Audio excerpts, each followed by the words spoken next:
ठीक है। इसके साथ आप देखोगे कि जो एंटीजन जो होता है इसमें आरबीसी की प्लाज्मा झिल्ली पाई जाती है, इसमें आरबीसी की प्लाज्मा झिल्ली पाई जाती है। एंटीजन में आप याद रखना आरबीसी की प्लाज्मा झिल्ली पाई जाती है। एंटीबॉडी जो होते हैं ये प्रोटीन के बने होते हैं। जो एंटीबॉडी होते हैं ये किसके बने होते हैं? प्रोटीन के बने हुए होते हैं तथा क्या कहलाता है, इनमें रक्त प्लाज्मा पाई जाती है और इसमें सीरम उपस्थित होता है। ठीक है। इसमें एक प्रकार का क्या ग्लोबिन प्रोटीन जो होता है इसमें पाया जाता है। ठीक है, ये हो गया। इसके बाद हम देखेंगे रक्त समूह ए। रक्त समूह ए जो होता है इस प्रकार वाले व्यक्तियों में अपन जो होगा तो जो ग्लोबिन प्रोटीन जो होगा ए पाया जाएगा। ठीक है। साथ ही जो इसका एंटीबॉडी जो होगा बी उपस्थित होगा। क्या होगा? एंटीबॉडी बी पाया जाएगा जो सीरम के रूप में या प्लाज्मा में पाया जाता है एंटीबॉडी। रक्त समूह बी, इसमें भी एंटीजन क्या पाया जाएगा? बी पाया जाएगा। ठीक है। इसमें एंटीजन एंटीबॉडी जो होगा इसमें स्मॉल ए और एंटीबॉडी जो होगा कैपिटल बी होगा। ठीक है, ये हो गया इसका। ठीक है। इसके बाद आप देखोगे कि पिछले चार्ट बनाया हूं कि रक्त समूह जो होता है एबी देखिए, एबी रक्त समूह जो होता है ये उन व्यक्तियों में जो मतलब जीन जो होते हैं, जीनोटाइप जो होते हैं वो क्या होते हैं? ए और बी दोनों प्रकार के होते हैं। एबी में जीनोटाइप क्या ए और बी दोनों प्रकार के होते हैं, जबकि बी में ए बी और एक ओ होता है। ठीक है, ये हो गया। ठीक है, यहाँ पे आपको दिख ही रहा होगा रक्त समूह ए, इसका एंटीजन ए है, एंटीबॉडी बी है, एंटीबॉडी बी और देखिए रक्त समूह दे सकता है ए और बी को ले सकता है, ओ और ए से ले सकता है। दूसरा है बी जो होता है इसका एंटीजन बी होता है, ये एंटीबॉडी बी पाया जाता है, ये बी और ए बी को ले सकता है। रक्त समूह दे सकता और ले सकता है ओ बी को, और इसमें क्या पाया जाता है? ग्लोबिन प्रोटीन जो होता है बी और ओ होता है। ए बी जो होता है इसमें एंटीजन ए बी पाया जाता है, रक्त सीरम इसमें अनुपस्थित होता है। ये रक्त दे सकता है केवल ए बी को, रक्त ले सकता है सभी रक्त समूहों से, इसमें ए और बी पाए जाते हैं।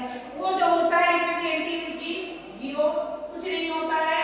ये रक्त सीरम एंटीबॉडी ए और बी दोनों पाए जाते हैं तथा रक्त समूह ले जो यूनिवर्सल डोनर होता है रक्त सभी को दे सकता है, ले केवल ओ से सकता है, इसमें एंटीजन ओ और वो पाए जाते हैं। ठीक है, ये हो गया। रक्त समूह ओ जो होता है अर्थात रक्त समूह ओ शून्य होता है, अंग्रेजी वर्णमाला के ओ से लिया गया है, जिसका मतलब होता है इसमें एंटीजन अनुपस्थित होता है।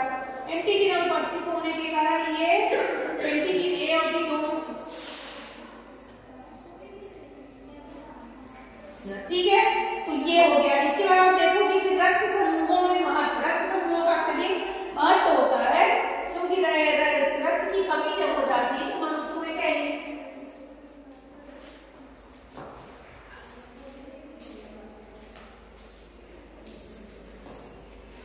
की कमी हो जाती है। रक्त समूह ए जो होता है ए और वो रक्त समूह रक्त ले सकता है एंटीजन ए तथा बी की उपस्थिति में, है ना, ए और बी की उपस्थिति में ले सकता है।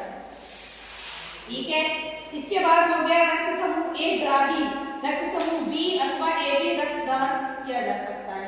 तो रक्त जो होता है तो वो जो मतलब इसमें सीधा समझ में आ गया होगा कि जो वो होता है वो यूनिवर्सल सभी को रक्त दे सकता है, पर ले किसी से नहीं सकता है। ठीक है, ये हो गया। समजात होते हैं और समजात होते हैं, दो प्रकार के जीव पाए जाते हैं। देखिए समजात का मतलब ये वाले, असमजात का मतलब ये वाले हो गए। ठीक है, तो समजात दोनों प्रकार के जीनोटाइप इसमें पाए जाते हैं। रक्त समूह का महत्व क्या होता है रक्तदान में? ठीक है, रक्तदान जो होता है उसके लिए ये बहुत इंपॉर्टेंट होते हैं। ठीक है, इसके बाद वर्ण के लिए, फिर इसके बाद उसमें पैतृक और माध्यमिक निर्धारण करते हैं। माता पिता का निर्धारण रक्त समूह के द्वारा हो जाता है। रक्त समूह आरएच फैक्टर लैंडसन नामक एक विनर ने सबसे पहले न्यूटन नामक बंदर में आरएच फैक्टर का पता किया। आरएच फैक्टर से क्या पता चलते हैं कि रक्त में प्लस है कि माइनस है, इसका पता हम आरएच फैक्टर के द्वारा लगाते हैं। जब हम ब्लड ग्रुप टेस्ट करते हैं तो आरएच फैक्टर से पता चलता है। RH factor